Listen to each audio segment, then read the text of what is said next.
The first sign of chaos was silence. Not the ordinary kind that fills an office before a morning meeting, but the heavy, wrong kind, the silence that follows a system collapse. No hum of servers, no clicks of keyboards, no printers chattering like usual. Just the sound of breathing and distant footsteps, too careful, too slow, like everyone had suddenly forgotten how to move. I was not there when it happened. At least, not physically. By the time the lights flickered inside the 32nd floor of Hesmere Dynamics, I was sitting at my kitchen counter with a mug of tea and my phone face down. Still, I knew the moment it began. You do not spend 12 years building the heartbeat of a company without recognizing the rhythm when it stops. At 8:46 a.m., a wave of alerts began to hit the internal servers. One after another, like dominoes tipping into each other, financial dashboards blinked out. Forecasting systems failed to load, and access requests bounced back with the same error message: permission invalid. Contact administrator. The trouble was, I had been that administrator. From the top floor, the boardroom windows looked out over London like a mirror of glass and ego. I could imagine Lydia Voss standing there in her pastel suit, tapping manicured nails against the conference table while her voice sliced through the tension. She would be smiling that perfect media smile, the one that said everything is under control while her eyes screamed the opposite. Lydia hated losing control, especially when the loss came from something she could not see. By 9:00 a.m., the first investor call had been canceled. By 9:07, the IT department realized the issue was not a crash, it was a lockout. They could not reach the root directory. The passwords, the authentication tokens, everything had been revoked. Someone had pulled the plug not from outside, but from within. That someone, of course, was me. 3 days earlier, I had walked out of that same building for the last time. It was almost poetic Friday afternoon, end of quarter, sunlight spilling through glass like honey. People were laughing near the elevators, unaware that their entire infrastructure was about to evaporate. I had left behind my ID card, my access badge, and 14 years of quiet service. I had not taken revenge then. I had simply taken back what was mine. Now, as I sat by the window of my flat and watched the city breathe, I could almost feel the panic spreading across the river. Messages were probably flying through group chats and email threads. Who changed the permissions? Who has admin control? Somewhere in that storm, Lydia would finally ask the question she had avoided for months. Where is Anais Holland? When I first joined Hesmere, it was a modest financial analytics firm with too many spreadsheets and not enough people who understood them. I had been 31, ambitious but not naive, a woman who preferred to build stability instead of chase titles. I designed forecasting models, automated audits, and created a data backbone strong enough to hold an empire. That was my pride, even if no one remembered the architect once the walls looked pretty. And then Lydia came. 6 months ago, all brightness and buzzwords, armed with a family name and a wedding ring that tied her neatly to the CEO's nephew. Her title was Vice President of Strategic Innovation, a phrase so vague it could mean anything. What it really meant was change, fast, loud, and at any cost. At first, I had tried to ignore her. I had survived 3 CEOs, 5 reorganizations, and enough corporate earthquakes to know that most storms blow over. Lydia was different. She smiled while she erased people. The first time she mentioned refreshing the leadership structure, she did it at an all-hands meeting. I remember standing in the back of the auditorium, notebook in hand, while she paced the stage like a motivational speaker. "We must shed the weight of outdated thinking," she said, her voice smooth as silk. "Some of us have been here so long we've become furniture, comfortable, familiar, but replaceable." The younger staff laughed. The older ones stared at their shoes. Furniture, she called us. That was the day I stopped listening and started preparing. Now, the same woman was probably pacing her office, trying to explain to the CEO why every financial tool had vanished overnight. It would take them hours to realize that nothing had been deleted. Everything still existed, safely stored, encrypted, untouched, but behind a door only I could open. I took another sip of tea. The warmth filled my chest, a quiet pulse against the cool morning air. I was not cruel. I had not sabotaged them. All I had done was revoke permission for something that was legally mine. The difference between destruction and withdrawal is thin, but it matters. Still, part of me wondered how they were handling it. I imagined Roger from IT swearing under his breath, Sarah from accounting flipping through outdated spreadsheets, and Kyle, poor Kyle, fumbling with access requests he did not understand. Lydia's cousin, fresh from business school, promoted to consultant after 2 weeks of shadowing me. The thought almost made me laugh. Almost. By 10:00 a.m., I received the first call. Unknown number. I let it ring.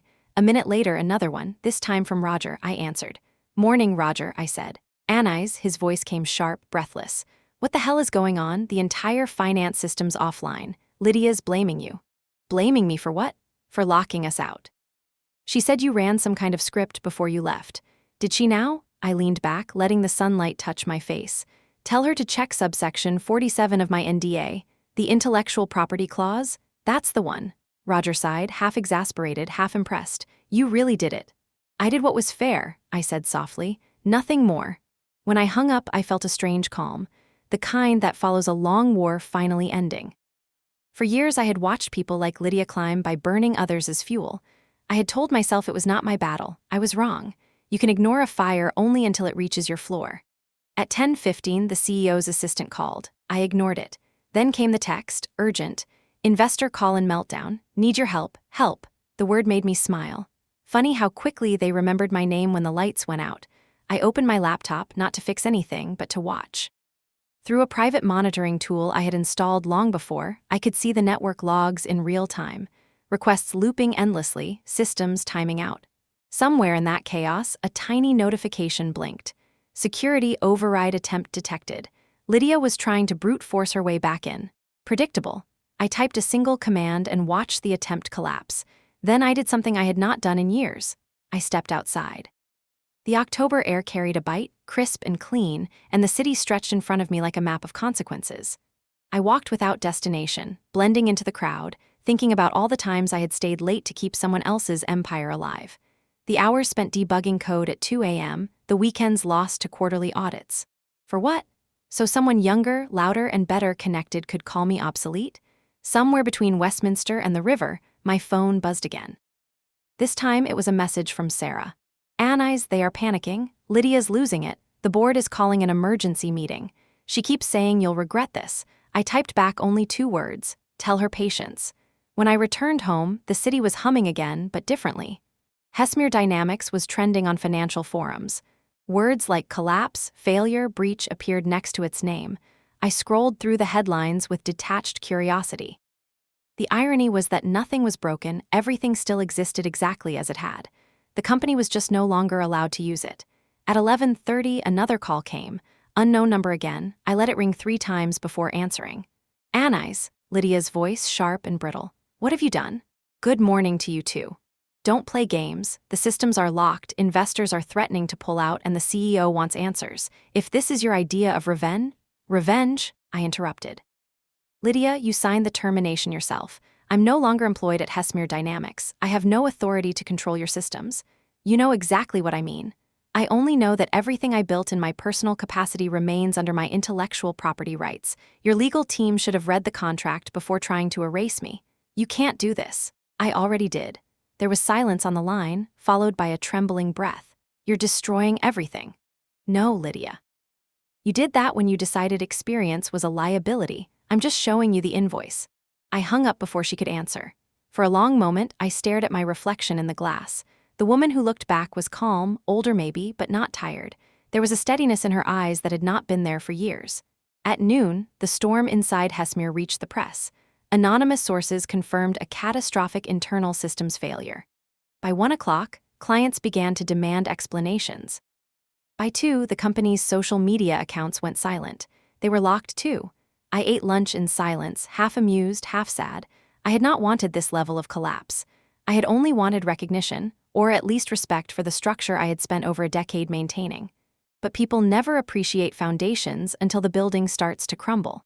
That night, I received one final message from Roger. "They are trying to restore backups, but everything leads back to your code." "You really built it all yourself, didn't you?" I stared at the words for a moment before replying. "I built it so it would work. They broke it so they could feel powerful." I set my phone aside and walked to the window. Across the skyline, the lights of the city glittered like 1,000 servers waiting to wake. Somewhere out there, Lydia was still fighting the inevitable, trying to reassert control.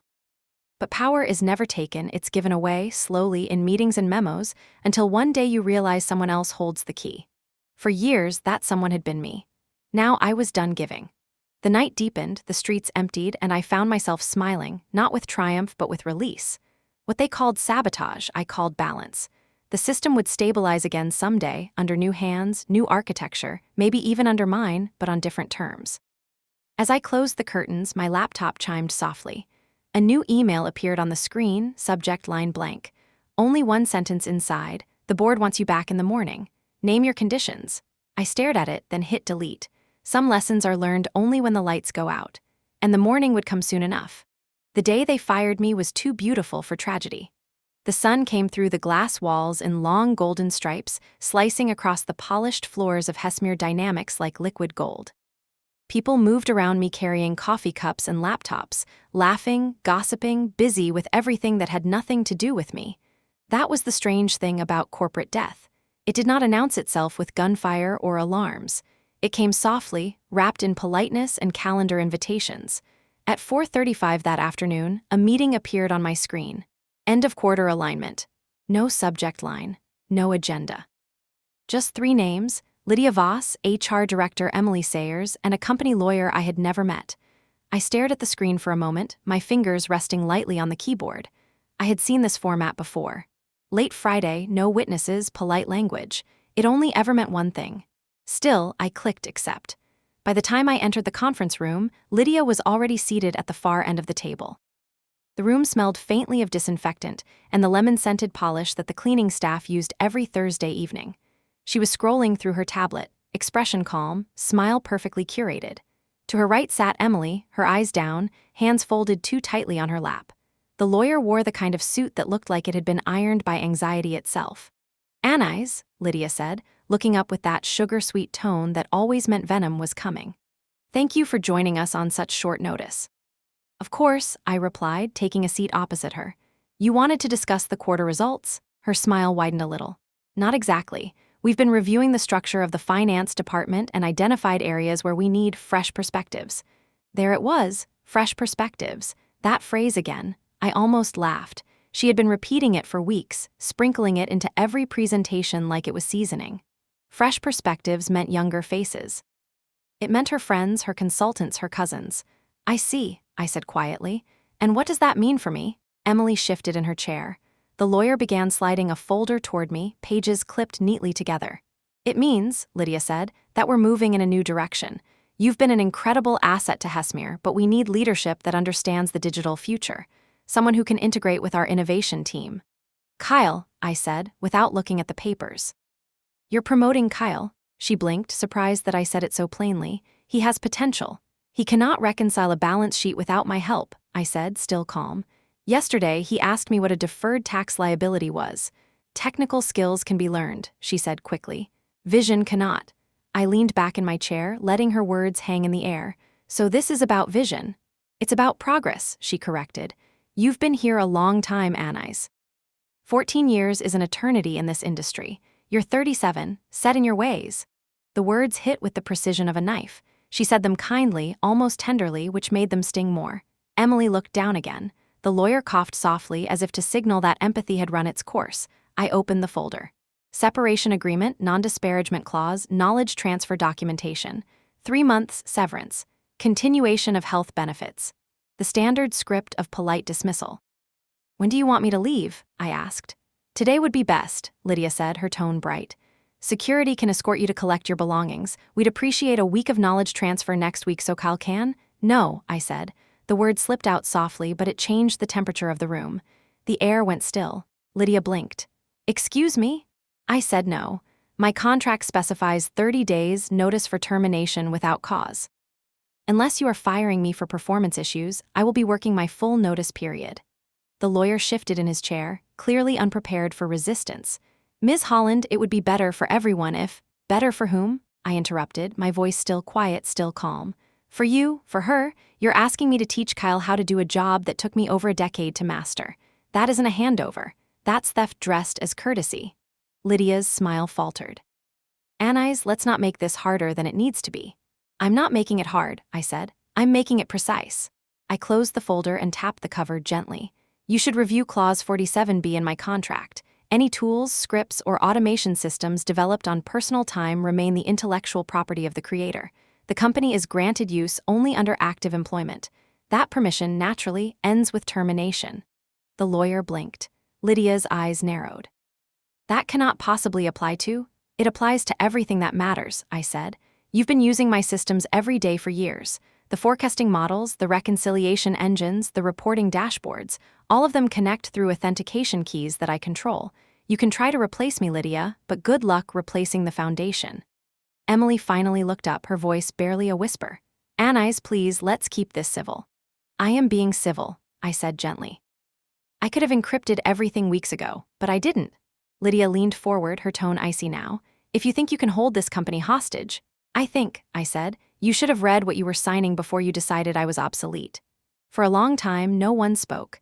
The only sound was the faint buzz of the fluorescent light above us. Lydia's mask cracked for the briefest moment, the smile slipping, revealing something sharp beneath. Then she gathered herself, adjusting her posture. Security will escort you out now, she said. You'll hear from HR on Monday. I stood. My chair made no sound against the carpet. Monday, I repeated. Yes, you'll definitely hear something on Monday. As I turned to leave, I paused at the door.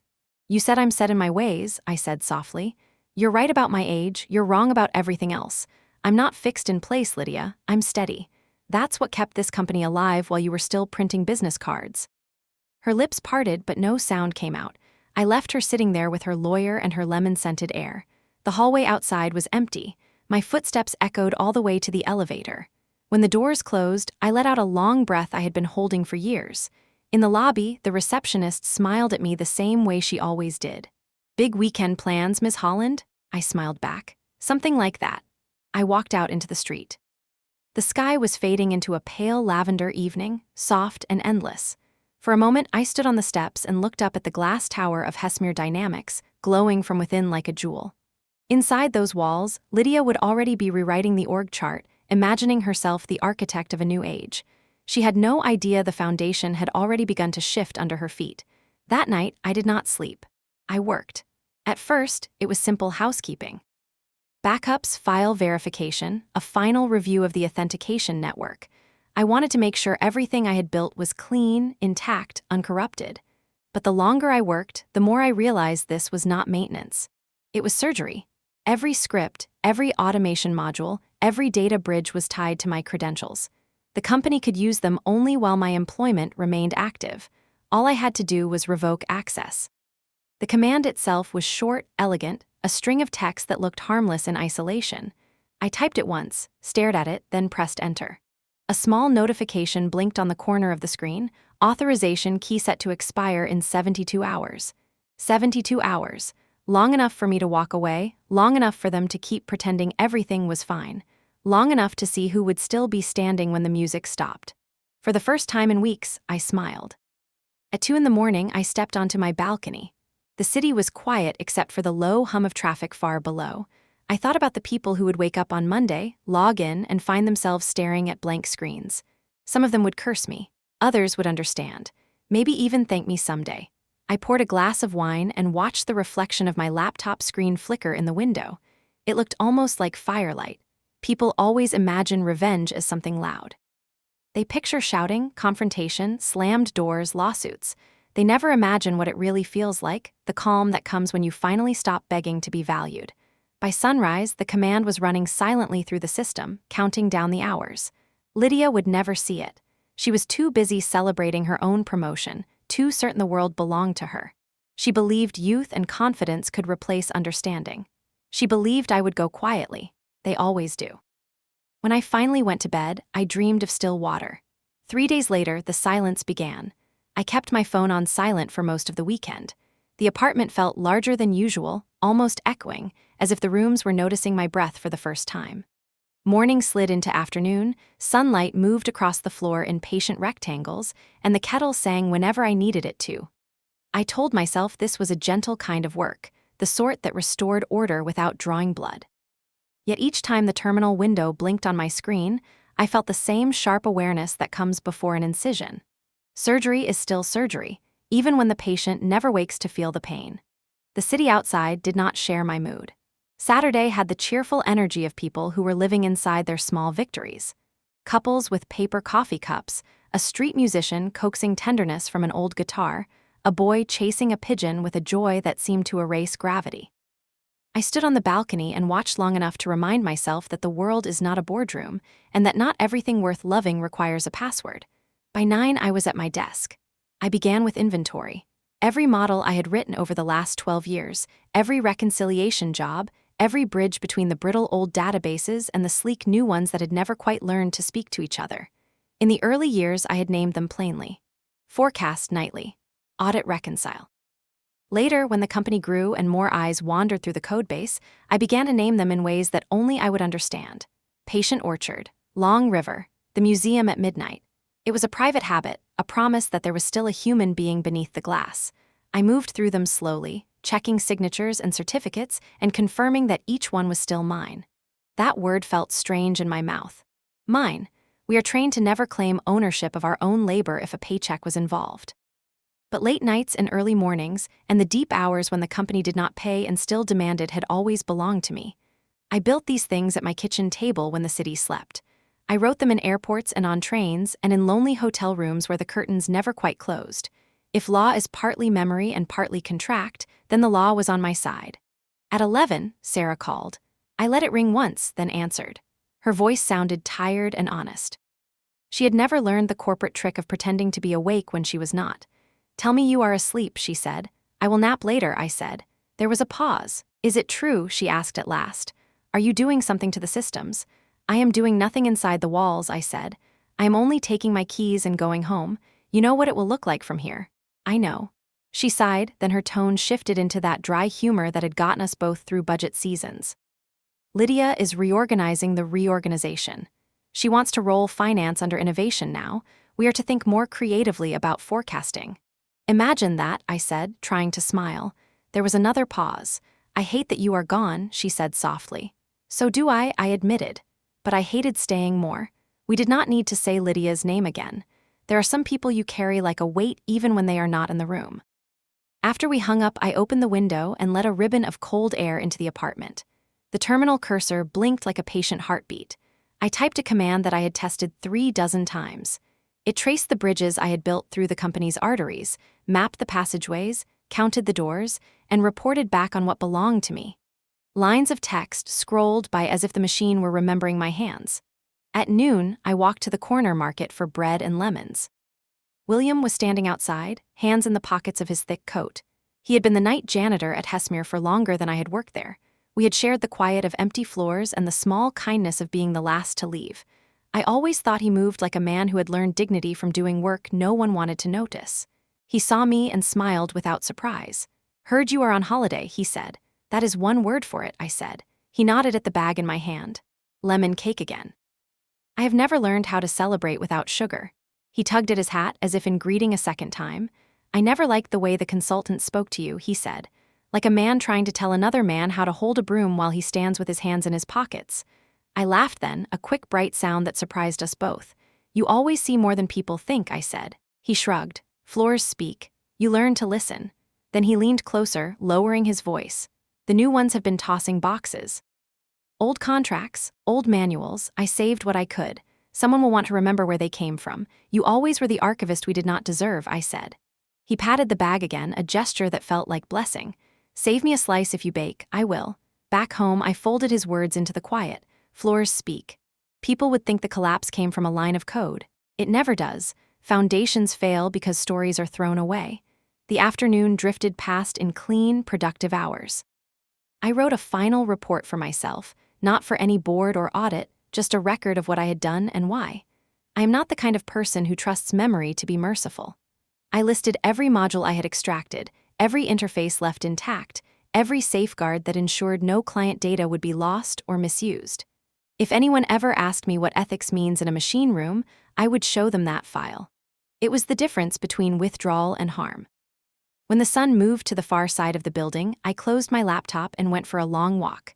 I crossed the river and let the wind press against me until I felt made of the same cold clarity. On the way back, I saw my reflection in a shop window, older than when I had started at Hesmere. Not tired, though. Weathered in a way that made sense, like a door that has been knocked on and opened and closed, but still fits the frame. My phone buzzed as I reached my building. An email from an address I did not recognize. The subject line was one word: coffee. I almost deleted it, then opened it. He introduced himself as Noah Marin. "I know your work," he wrote. "I have seen the imprint of your architecture even when the logo said another name. I respect the kind of mind that designs for storms. If you are available, I would value 15 minutes. I stood very still in the hallway, reading the lines twice. I had heard of him. He ran a young firm with an old soul, the kind of company that hired people who had lived through failure and wore it like a credential. I did not reply. Not yet. I slid the phone into my pocket and carried the invitation like a small, quiet warmth. That evening, I baked the lemon cake. It filled the apartment with an honest scent. I ate one slice and wrapped the rest for William. While the oven cooled, I opened my laptop again and stared at the timer running in the background. 50 hours now. The command I had set on Friday night was measuring out the weekend like a patient metronome. When it ended, doors would close. Not forever, just long enough for a lesson to be learned. Before bed, I opened the monitoring console I kept on a private server. It showed the pulse of the company's systems as if they were a living thing I still cared for. I did care in my way. Caring does not disappear just because trust does. The screens glowed in soft colors. Workflows completed. Batches reconciled. The final calm before any storm is the most faithful kind of beauty. Sunday brought rain. It ran down the windows in fine silver threads. I brewed coffee and finally replied to Noah. "We can meet next week," I wrote. "Tuesday or Wednesday. I am in no hurry." He responded within minutes, which made me like him less and then more. People who are always waiting to respond feel either desperate or prepared. His reply was short. "Tuesday then. Noon. My office. Come with any questions you want to ask." I closed the email and turned back to the console. The Long River job completed for the last time under Hesmer's permission. It had run every night for 7 years and had never once missed its window. I felt a quiet ache in my throat. Work is a strange kind of companionship. It does not hold your hand, but it does give you something to hold. At midday, I wrapped the cake and took it down to William. He was mopping the lobby with the careful grace of a man who believed cleanliness is an argument you make with the world. I handed him the package and he grinned like a child. "Bless your kitchen," he said. "You look like a person who has already said goodbye." "Maybe," I said. He tilted his head. "There is another kind of goodbye, the kind where the door shuts and you discover you are the house." I did not understand him then. I would later. Back upstairs, I opened the legal folder one more time. I read Clause 47B until the words felt like a prayer. Personal time, personal resources, personal intellectual property. The sentence was clear as glass. The permission to use ends with active employment. People think the law is hungry for punishment. Sometimes it simply confirms what dignity already knows. In the afternoon, I packed the objects from my desk into a small box. The last photograph of the first team I ever led. A paperweight that looked like a tear held together by light. A postcard from a conference in Lisbon where I had given a talk no one remembered, though 3 people had come up afterward to say that it made something old make sense. I labeled the box with my name. It looked like it belonged more here than it ever had at the office. Toward evening, I pulled the chair closer to the desk and opened the terminal for the last time that day. There is a quiet thrill that comes when you know a machine will do exactly what you tell it to do because you have taught it everything it knows. I typed a few commands to verify that all bridges between my work and theirs were now clearly defined. The bridges remained, strong and simple, but the toll booth belonged to me. Without the key, the gates were just patient iron. I wrote the final sequence and saved it. It was elegant in the way a lock is elegant when it clicks, and you know you are safe. It did not destroy anything. It simply reminded the world who owned the door. I slept early that night and dreamed of rooms that opened into other rooms without ending. In the morning, I woke to rain again and felt grateful for the way the city washed itself. By late afternoon Sunday, news of Hesmer's bright future appeared on the company page. A photograph of Lydia, smiling beneath a headline about strategic renewal. The comments were a bouquet of congratulations from people who were not going to be there when the lights dimmed. I watched the likes climb and thought about how many things in this world are built on the illusion that you can replace depth with noise. At dusk, my phone lit with a message from Emily in HR. She did not ask me to return. She did not mention the meeting. She wrote only that she wished things were different and that she was sorry for how the room had felt. That small kindness folded itself into my chest and stayed warm there. I made tea and sat with the console again. 20 hours. The cursor blinked at the end of a line waiting for the next instruction. I ran the verification script one last time. Every pathway answered. Every certificate verified. Every module sighed as if relieved to be noticed. Just before midnight, I took a pen from the desk drawer and wrote a few lines in a notebook I had kept during difficult seasons. I wrote the date. I wrote 2 sentences. You did the work. You kept the work human. It felt like speaking to the part of myself that had waited all these years for permission to defend itself. Then I turned back to the screen and began the final act. First, I set the clock. 9 a.m. Monday. Not 8:59. Not 9:01. 9 exactly. That was when the weekly reports began. That was when Lydia would be sitting in front of the investors with the performance charts she loved to parade like trophies. Timing is not cruelty. It is clarity. If you want to show someone what a foundation does, you let them hear the silence from the stage. I specified the scope. Only the parts that belonged to me, only the modules whose licenses flowed from my personal work. I left the rest of the architecture untouched. The payroll job would still run. The customer service portal would still open. I was not in the business of burning houses with families inside. I was simply removing my furniture from a home that had already asked me to leave. I studied the sequence again. It was simple and therefore powerful. A call to the authentication service, a rotation of keys, a clean revocation. Systems would continue to exist in place, like lights behind a locked door, ready to glow again if the right hand turned the right handle.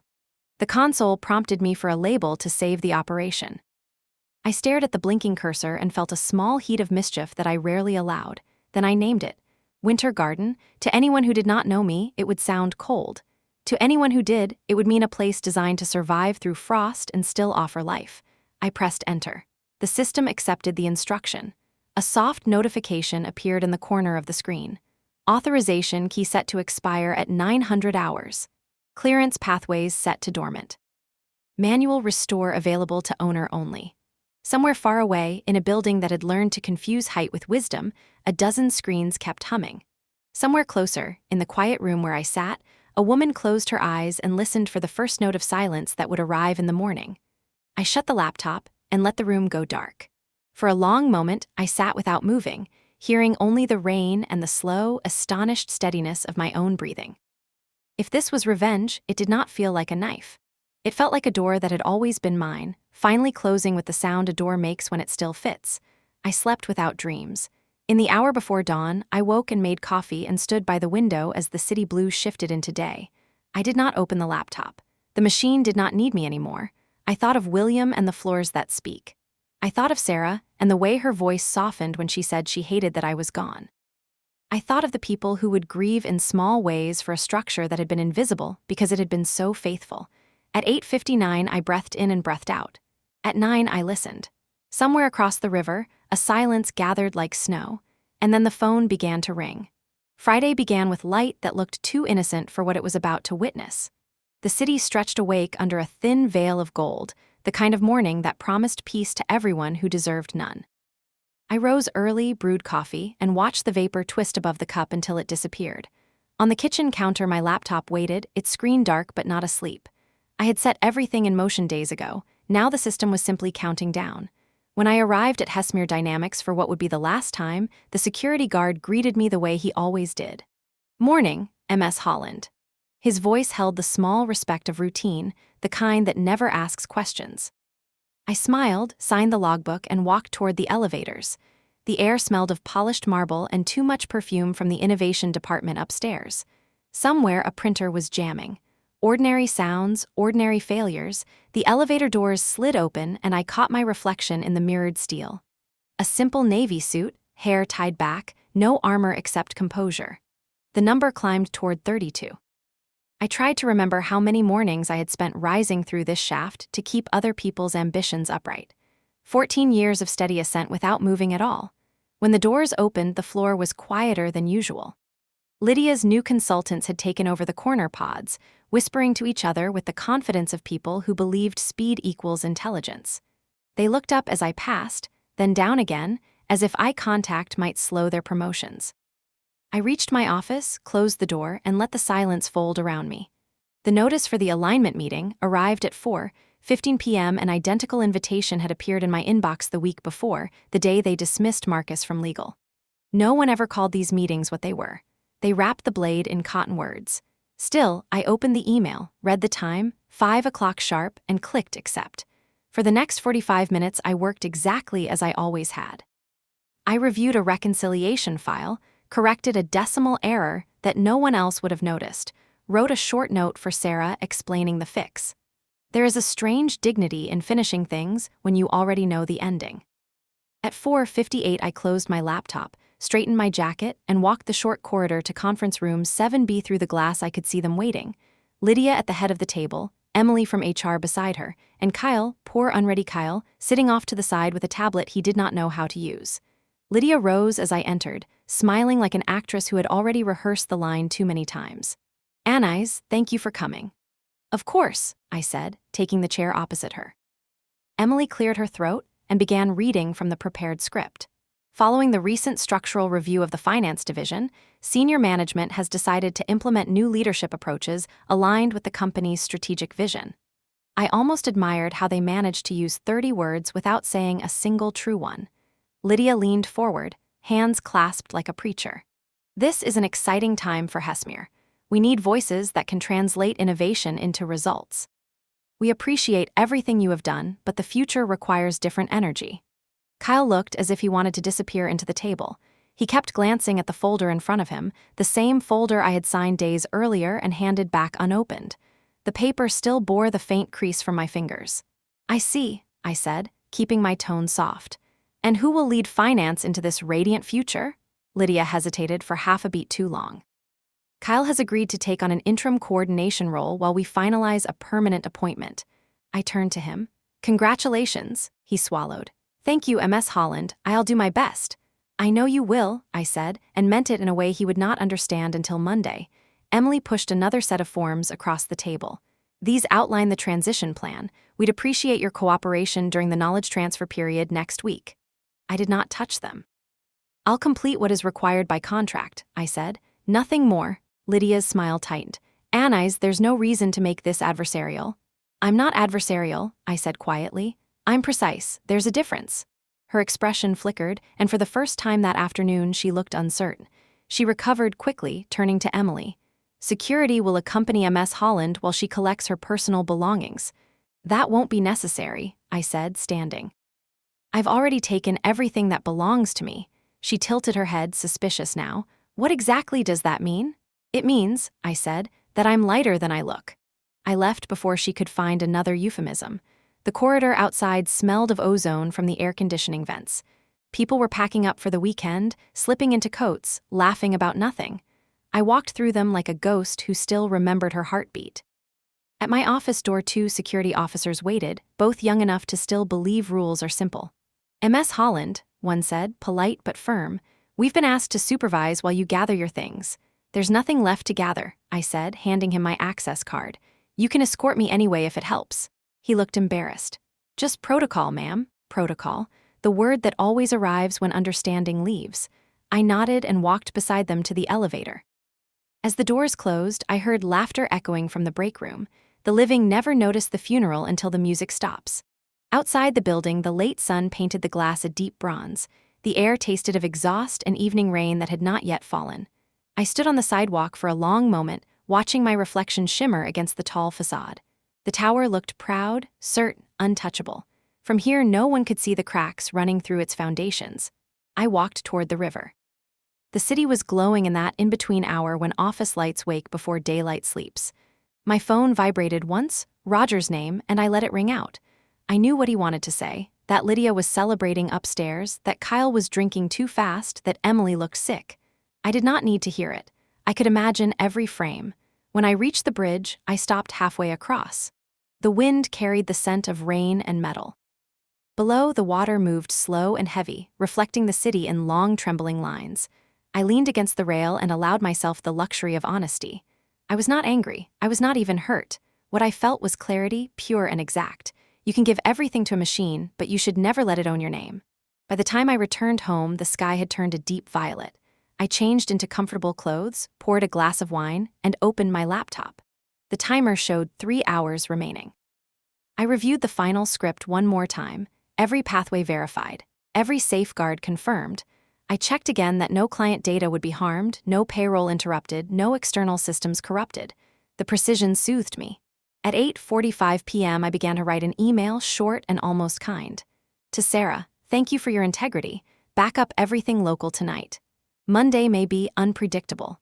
To Roger, run a manual copy of the infrastructure logs before you leave. Call it intuition. Neither of them would understand yet. They would by morning.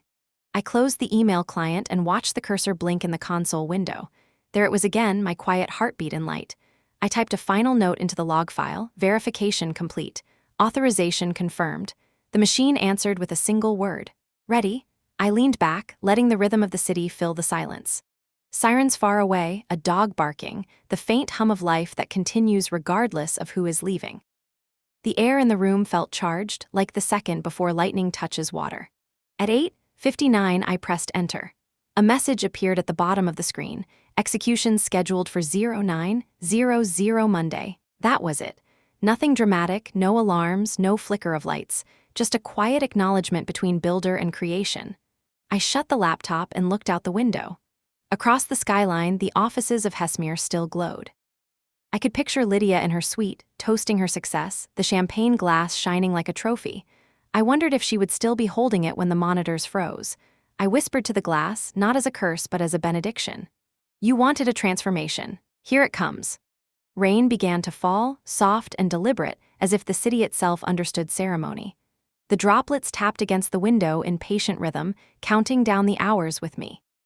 I turned off the lights and let the room dissolve into darkness.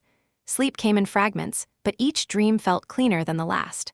Somewhere in that darkness, the system continued to wait, perfect and obedient, ready to remind the world that nothing built on borrowed understanding can last.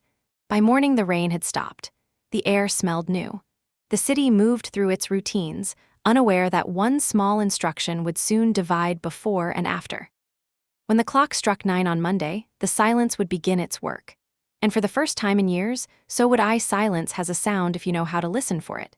It begins as a pause, a small hesitation between one heartbeat and the next. Then it spreads until even breathing feels too loud. That was how Monday began. I woke before the alarm. The sky outside my window was colorless, waiting for the sun to decide what kind of day it wanted to be. I sat at the kitchen table with a mug of coffee that tasted like certainty. On the counter, my laptop blinked to life, the clock in the corner steady and innocent. 8:59 a.m. At 9, the script executed. No explosion, no visible sign, just a single line in the log confirming what I already knew: authorization revoked. System reset to owner state. And across the river, an empire sighed and went still. I imagined the first minutes inside Hesmere. Roger probably arrived early as he always did, balancing his coffee in one hand while complaining about the weekend backlog. Sarah would open the finance portal, muttering about the new interface that Lydia's team had forced on her. Kyle, half asleep, would log in to check the performance charts he barely understood. Then the screens would freeze. Error 403. Access denied. At first, they would assume a server update. Then they would check the backup line. When that failed, panic would start its slow, delicious climb. I did not watch through the console. I had promised myself I would not turn this into spectacle. Instead, I opened the window and let the city air in. Traffic hummed below. A siren wailed somewhere far away, the world carrying on exactly as it should. Revenge, when done correctly, does not disturb the peace. It simply redefines it. My phone vibrated at 9:11. Roger again. I answered this time. Everything gone, he said. His voice sounded hoarse, like he had been running. The whole system's locked. Lydia's losing it. You checked the local servers? Dead. Backup's dead too. The authentication keys, Anais, they all redirect to your ID, the board, an emergency session. I took a slow sip of coffee. You sound surprised. I didn't think you'd actually. He stopped himself. She's blaming you, says you triggered it remotely. I didn't trigger anything that wasn't already written, I said. The code only obeys the rules she signed. Christ, he whispered, you realize this could bring the whole firm down? Then maybe it deserves to. He was quiet for a long moment. What should I do? Nothing, I said. Keep your head down, make backups of your own work. This isn't your fire. When the call ended, I placed the phone face down again. My pulse was steady. The calm felt unnatural, like the body refusing to believe the mind's confession. By 9:30, the first news alert appeared on my tablet. Hesmere Dynamics experiences technical outage affecting core systems. By 9:45, it was mass data lockout under investigation. By 10, it was potential cyber incident linked to internal dispute. They moved fast, I had to give them that. Fear accelerates reporting. Another call, this time from Emily. I answered out of curiosity. "Anais," she began, breathless. "The CEO wants you to come in, please. They just need to talk to understand what's happening.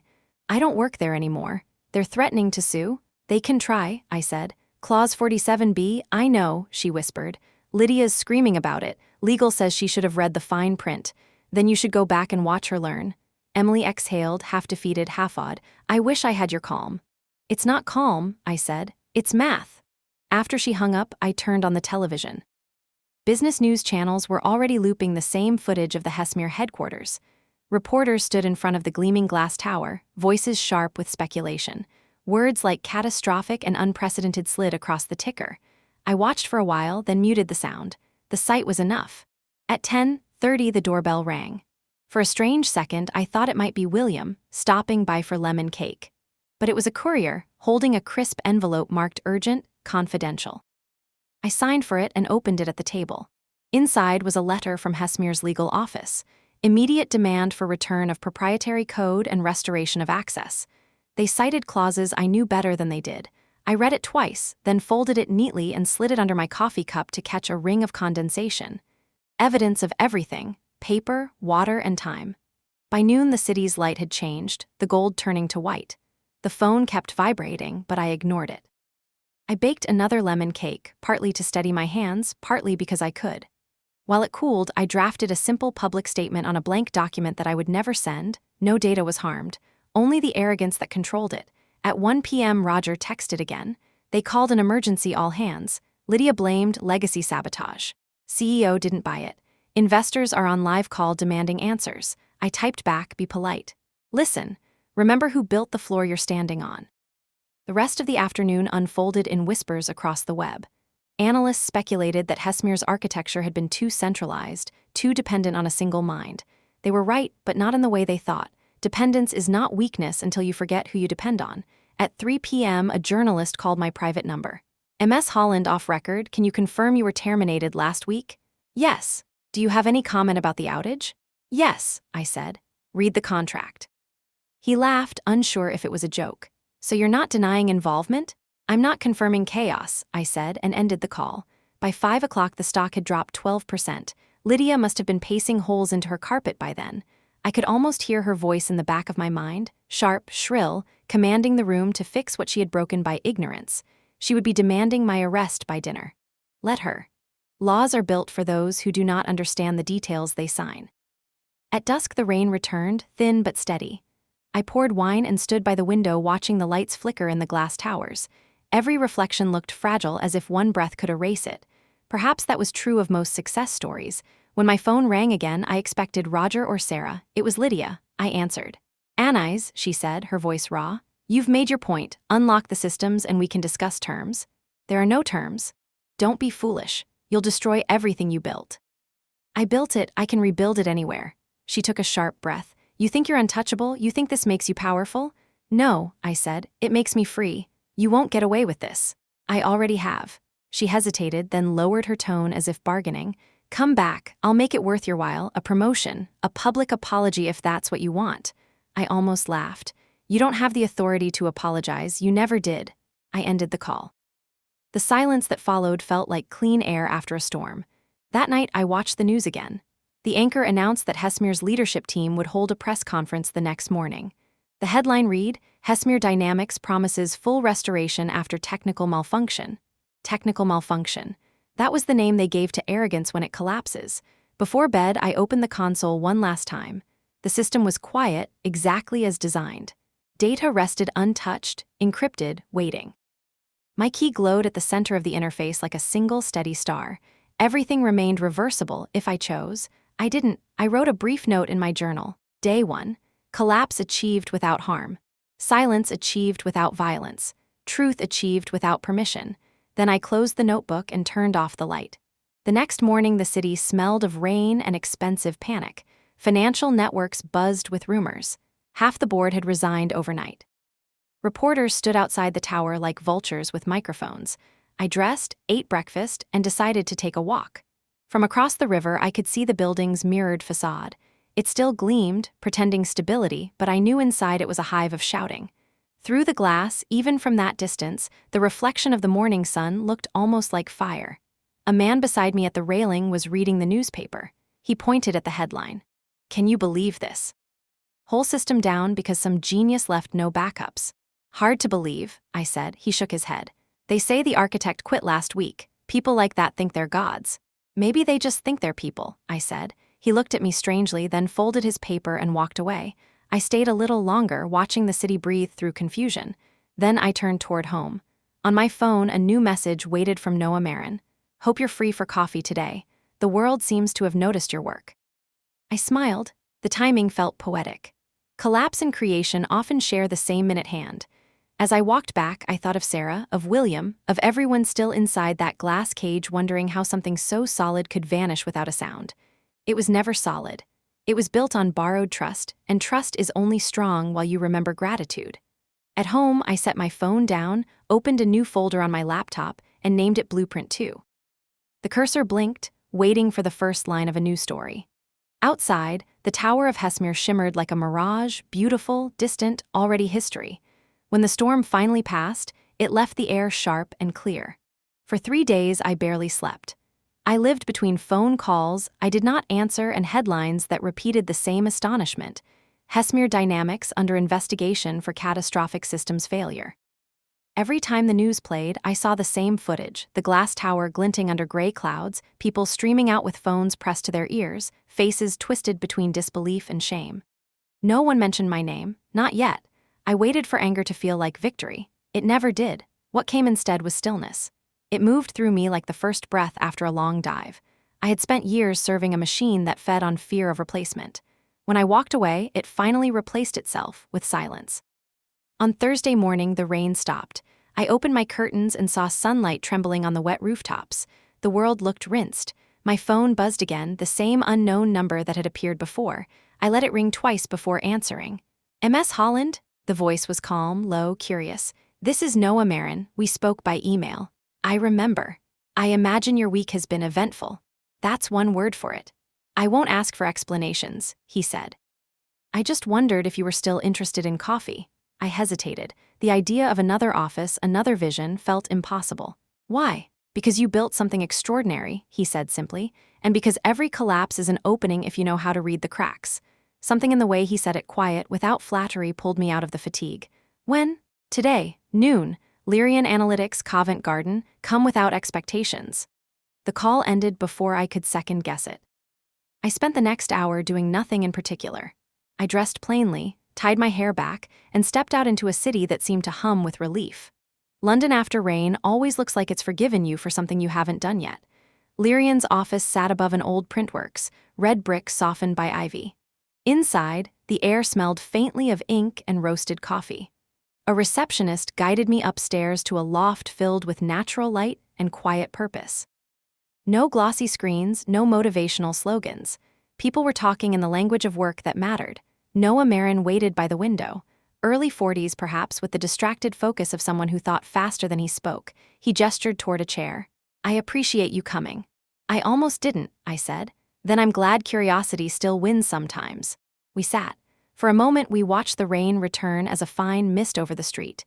He poured coffee into mismatched cups. "You don't need to tell me about Hesmere," he said. "Everyone else already is. What interests me is what you'll do next." "I haven't decided," I said. "Good, decisions made too quickly are just reactions dressed as courage." He leaned forward. "Tell me, Anais, when you built those systems, what were you trying to prove?" "Nothing," I said. "I was trying to make things work." He smiled. "That's rarer than it sounds. We build to impress, to scale, to disrupt. Very few people build to make things work." We talked for an hour, not about positions or titles, but about architecture, ethics, and what happens when intelligence forgets humility. When he finally spoke of an offer, it came without ceremony. "I'd like you to design the foundation for our analytics core," he said. "Not to manage a team, not yet. To imagine something clean, something that can't be owned by ego." "I don't want another Hesmere," I said. "Neither do I," he answered. "That's why I called you." He slid a small envelope across the table. Inside was a contract with no signature line yet, only one sentence typed at the top. "We build for understanding, not control." I looked up. "That's your motto." It's a warning, he said. I left with the envelope in my coat pocket and a strange lightness in my chest. That night I wrote 3 messages. To Sarah, if you ever want to work somewhere that listens, there's a door opening soon. To Roger, you always said good systems are like good bridges. I'm building one. And to William, there's more cake coming. By the weekend, I had signed. Lyrian's team worked out of a single large room that smelled of paper and optimism. They were young but not naive, eager but not loud. They listened. That was new. I spent the first days drawing on a whiteboard that had already surrendered to equations and sketches. We began designing an architecture that distributed power instead of hoarding it, something that would survive even if I disappeared. I told them the goal was to make the builder unnecessary. They laughed, thinking it a joke. In the quiet moments between tasks, I still followed the news from Hesmere. The collapse had deepened. Investors filed suits. The CEO resigned. Lydia vanished from the headlines the way a candle vanishes when the sun rises. No one asked for her vision anymore. They asked who had built the old system and why it had been so irreplaceable. One evening, Roger called. "We're all being questioned," he said. Auditors, lawyers, even government liaisons. They can't find the original architecture. They keep asking where the master backup is stored. There is no master backup, I said. Only modules that know how to remember each other. He exhaled a shaky laugh. They say you destroyed it. I didn't destroy anything. Then what did you do? I looked at the lines of new code glowing on my screen, the blueprint of a different kind of empire. I cleaned it, I said. Sometimes to save something, you have to let it fall apart first. He was silent for a while, then softly, "You always were the only grown-up in the room." When I hung up, the weight I had carried for years finally lifted. Lyrian grew faster than anyone expected. Within 3 months, we had clients who wanted transparency more than comfort. We released our first platform quietly, without marketing, and let the results speak. The market noticed. Articles appeared calling us the conscience of fintech. I disliked the phrase, but the sentiment was correct. We built systems that told the truth even when the truth was inconvenient. One afternoon, as sunlight spilled through the high windows, Noah joined me at the board. "Do you miss it?" he asked. "What?" "The tower, the power," I considered. "No, I miss the people who believed working well was enough." He nodded. "Some of them are here now." I turned to see Sarah and Roger at the far table, laughing over a dataset. My throat tightened. "You hired them." "No," he said. "You did, I just made the paperwork easier." That evening, we celebrated with cheap wine and lemon cake from a corner bakery. It wasn't the one I used to bake, but the smell was close enough to make my eyes sting. Someone played music softly from a phone. The laughter was unpolished, real. Later, when most had gone, I stood alone by the window. Across the city, the dark outline of Hesmere's tower stood like a monument to arrogance. Lights on only in the lower floors now. I wondered who would be cleaning those halls tonight, and whether William still listened to the whispers of the floor. I felt no triumph, only a quiet tenderness for what had ended. People imagine revenge as fire, but mine had always been water, slow, patient, reshaping without burning. A week later, the official report on Hesmere's failure was released. I read it in bed with the morning light pouring across the pages. The conclusion was simple: critical dependency on proprietary architecture resulting in irreversible access loss. No mention of malice, no villain named, just a footnote about intellectual property mismanagement. The final paragraph read, Hesmere Dynamics files for bankruptcy. Assets to be liquidated. I closed the report and smiled without joy. It was finished. Around noon, Noah called me into his office. On his desk lay a letter from an industry consortium nominating Lyrian Analytics for Innovator of the Year. He pushed it toward me. "They want you to accept the award," he said. "I don't do speeches," I said. "Then tell them a story instead." I stared at the letter for a long time. All right. The ceremony took place in a hall of glass and steel, ironically similar to the place I had left behind. I stood on stage beneath lights that felt too bright and faced a crowd of strangers applauding something they didn't fully understand. When the host handed me the microphone, I hesitated, then spoke. "Once," I began, "I built a system so strong it could survive anything except ignorance. When it fell, people called it failure. But failure is just another kind of architecture. It shows you where the weight should have been." I paused, hearing my own voice echo softly. "We call this progress." "I call it memory. Innovation doesn't erase experience, it stands on its shoulders." The applause came gently, like rain returning. That night, back at my apartment, I sat by the window with the award resting on the table. It was shaped like a small silver bridge, appropriate. I opened my laptop and pulled up the Lyrian console. At the center glowed a familiar icon, the same star that had once marked my old key. But this one did not belong to me alone. It was shared across every engineer, every analyst, every new recruit. No single hand could close it. Roger's message popped up in the corner, client migration complete, all systems stable. Sarah added a note beneath it, feels like breathing again. I typed back good. Let's keep it that way. Then, out of impulse, I opened the archive from the old days, the fragments I had salvaged from Hesmere. Contracts, logs, blueprints, ghosts of a world that had mistaken pride for structure. I scrolled through them slowly, then deleted the folder. Some memories earn their rest. When I closed the laptop, the city lights shimmered through the glass like constellations scattered by wind. For the first time in years, I did not feel like furniture holding up someone else's ambition. I felt like air, shaping nothing, yet touching everything. Freedom is quiet, creation even more so. And somewhere in that silence, a new foundation was already taking shape beneath my hands. Legacy never announces itself. It arrives quietly, often mistaken for aftermath. A week after the award ceremony, London moved into early winter. The air carried the smell of frost and bus exhaust. From my office window at Lyrian, the city looked like a circuit board, every light a pulse, every street a pathway of current. It had been 6 months since Hesmere's collapse, long enough for the headlines to fade, long enough for people to forget who started the silence. The company no longer existed except as a cautionary slide in business seminars. I should have felt vindicated, but victory was never the point. We were building again. Lyrian's new headquarters still smelled of paint and ambition. The open floor buzzed with the sound of collaboration, keyboards, laughter, the occasional argument that ended with understanding instead of resentment. I moved through it all like a ghost-turned guide, answering questions, rewriting lines of code, explaining not just how but why. The interns called me the architect. I didn't correct them. Titles no longer felt heavy. One afternoon, Sarah stopped by my desk. "The board wants you to lead the next expansion," she said. "Into what?" "Government systems. They want transparency audits, real accountability. That's a dangerous business." "So was this," she said, gesturing around the room. "You made it safe anyway." Her words lingered after she left. Maybe safety wasn't the goal. Maybe clarity was. I thought of Hesmere, how every decision had been clouded by performance, every truth filtered through fear. We were trying to build the opposite here, a place where truth could breathe. That evening, I called William.